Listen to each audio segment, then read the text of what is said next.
Hey there, Walking Dead fans, and welcome back to the Z-Man Show. Today we're taking a look at an awesome episode from The Walking Dead. This is Season 9, Episode 2, called The Bridge.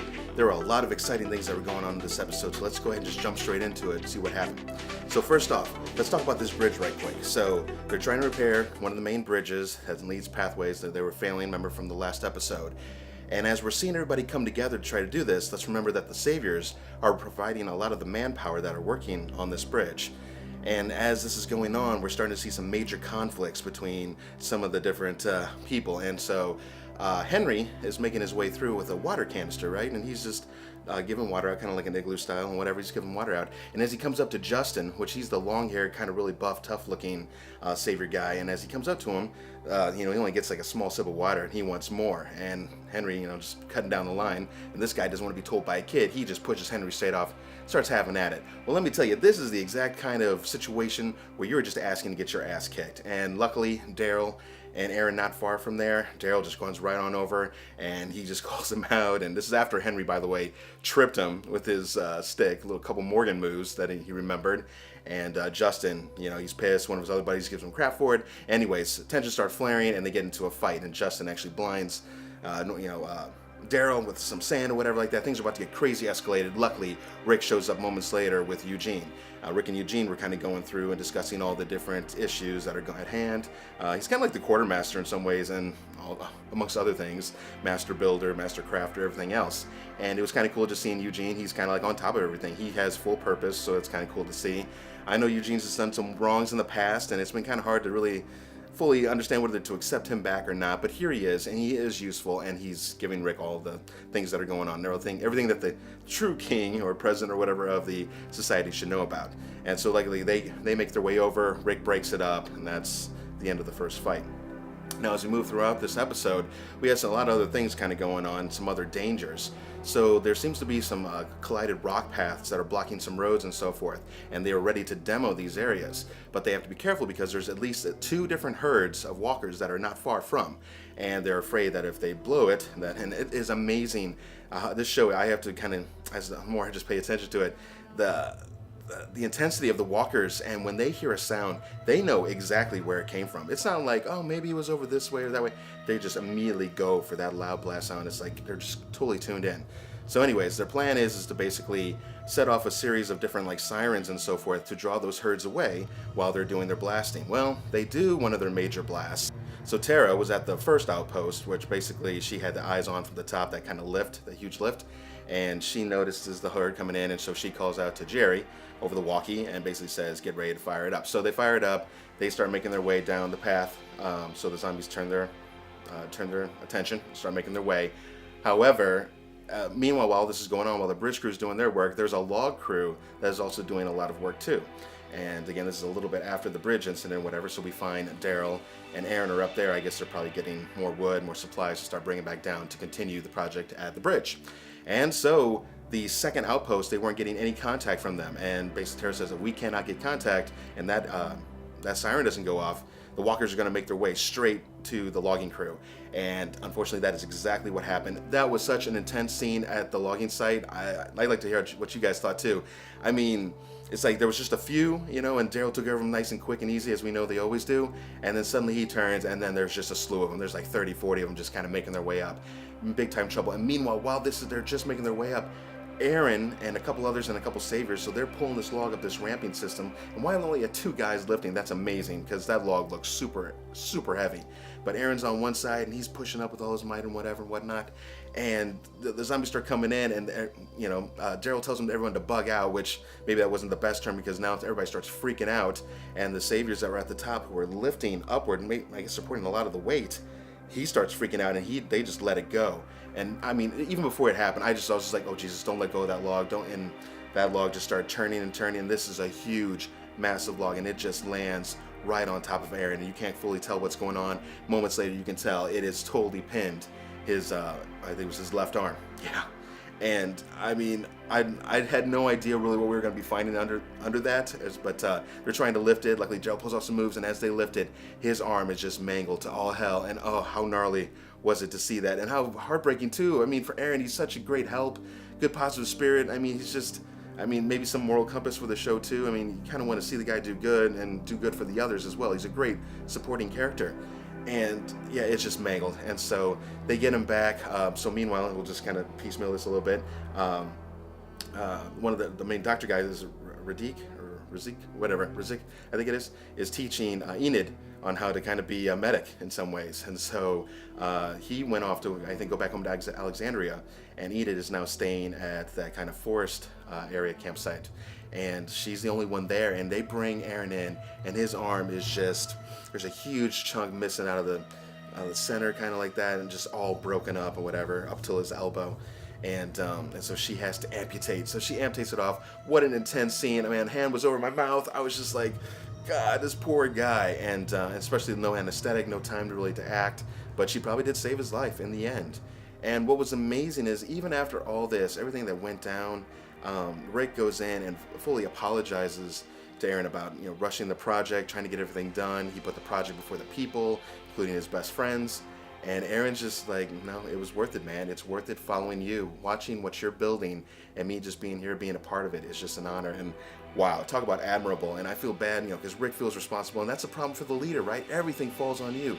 No matter if it goes right, wrong, left, or whatever way it goes, it always falls on you. And so you can definitely tell the pressure's on Rick, and everything going on there. And before we finished it out there, he calls out Justin. Then this is meanwhile, after Darryl was done with Enid and kind of helping Erin with his arm, Darryl storms out of the tent. And as soon as he left that tent, I knew exactly where he was going. He was heading straight to find who did this. And just so happens, when he runs into Carol inside one of the tents, he's like, who's in charge of Site 2? And it was Justin, the long-haired savior who got into the fight with Darryl earlier. He pulls off a story that basically the walkie was in charge or this or that, and Darryl's like, it's solar powered, you should have known, you should have checked. And by the way, it was his job. He should have checked. That is not a small thing. They get into a big fight. Darryl just starts beating the ever-loving shit out of this guy. And you know what? I was loving every second of it. I was just like, you're getting what you deserve. Carol does hold him back, says this is not the way we deal with this. We will deal with this one way or another, but not like this. Darryl subsides, moves on, and so as we find out, Rick calls out Justin just at the very end. And in fact, it was Justin that kind of called out Rick as he was walking by at night. He's like, you better keep that little bitch of yours on a chain. I'm like, man, you just don't know who you're talking to. And I loved it. I loved Rick's response. He's like, I used to be a cop, and he's just calling this dude out for the jackass and little dipshit he is. So excuse my language a little bit, but man, I mean, it was just great seeing Rick in action because he does know those types of people, and he's not worth a second of their time. So he sent Justin packing. He said, get out of here by morning. Justin says, I don't even want to stay. I'm gone. And so he leaves off. And it was just great to see Rick. I love seeing Rick back in action this season. I've missed him so much. I still can't believe he's going to be leaving. Oh my God. But all the same, that's how they kind of pieced out there.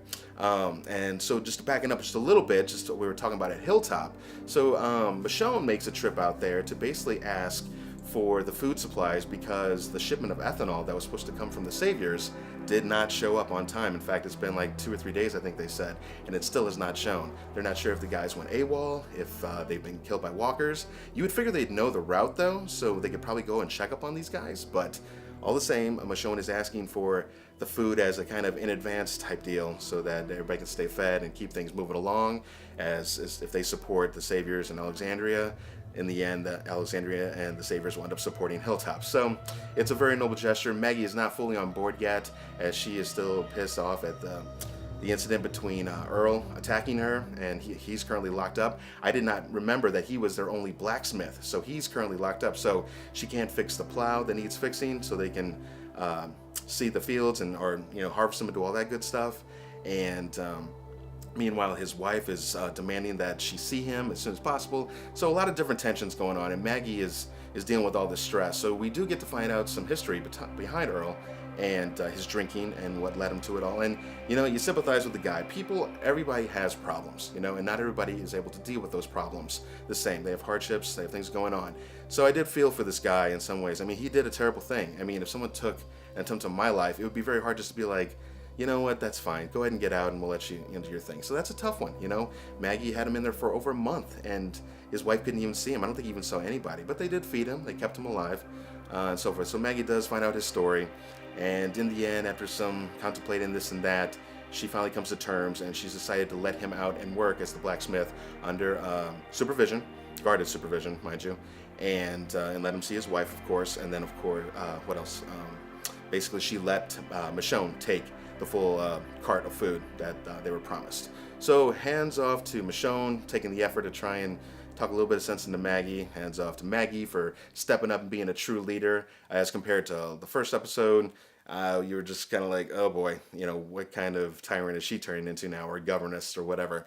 But this one, she definitely showed some awesome leadership, so kudos to her. Kudos to Rick for standing up and doing what was right while he's trying to build this new world. And finally, let's talk about the scene between Rick and Negan. So that's how the episode started off, is Rick basically is talking to Negan, just telling about this day that went down. And as the story ends off, we hear about the finalized of the day. So basically, it was a hard day, and people were at each other's throats, and things happened. But in the end, they all worked together, and they got it done. So that is true, and that is what people normally do. But then, what Rick is just kind of failing to see a bit, I believe, is there are those who are just the shit disturbers. The ones who want to burn the world down just because they can. They can rebel just because they can. And that's what these saviors who've been dropping off of the work project and then going AWOL just to wherever, they could be forming their own little group. Mind you, that's not enough to do anything, but they're still losing people, and that's a major problem. So we're going to have to see how this all works out, and also where these guys are going. Furthermore, as Justin, and so Negan, he makes his last call, by the way, and just says, "You're just getting the world ready for me." By the way, an awesome comment in the dark, just, and Rick saying, "You're going to die in this cell," and Negan's like, "That's fine, but just make sure as you're doing this, all this building and having a great time, when it all goes to shit, and it will, make sure you come back and tell me about that day too." I mean, very strong words from Negan, but in some way, it's partially true, because nothing just goes this smooth and this awesome. So we're going to have to see how this season develops and what is actually going to go down. The final scene, Justin is on his way, drinking, mind you, on the road. Looks like he was near where Jerry was when he did the siren, the first siren call. But anyway, as he's making the way, he hears something to the left. Again, he's kind of drunk, but he hears somebody or something. And as it clears, it's just the camera. And as you can clear it, he's like, "Hey, what are you doing out here? You got yourself killed. Could have got yourself killed." And something attacks him. So it was definitely a person. I doubt it was Darryl. He just wouldn't have greeted Darryl like that. But it was somebody, and somebody who definitely did not want Justin to know he was there. And even though Justin was on his way out, I mean, I highly doubt he would have went back and told the others. But all the same, it's a good chance he got killed there. I mean, maybe captured, but probably killed. So I thought this was a very exciting episode. There's a lot of cool things going on just in general. A lot of great zombie action, some very intense scenes. Poor Erin's arm, rest in peace. Oh, that sucks. I almost can't even get over it. But some cool things between Ezekiel and Carol. Carol finally put the ring on, so that's a huge step for Carol. That was kind of a cool little side thing to call out. But overall, just a wonderful episode, I thought, in general. I really, really enjoyed it, so I'm giving this one an 8.5 out of 10.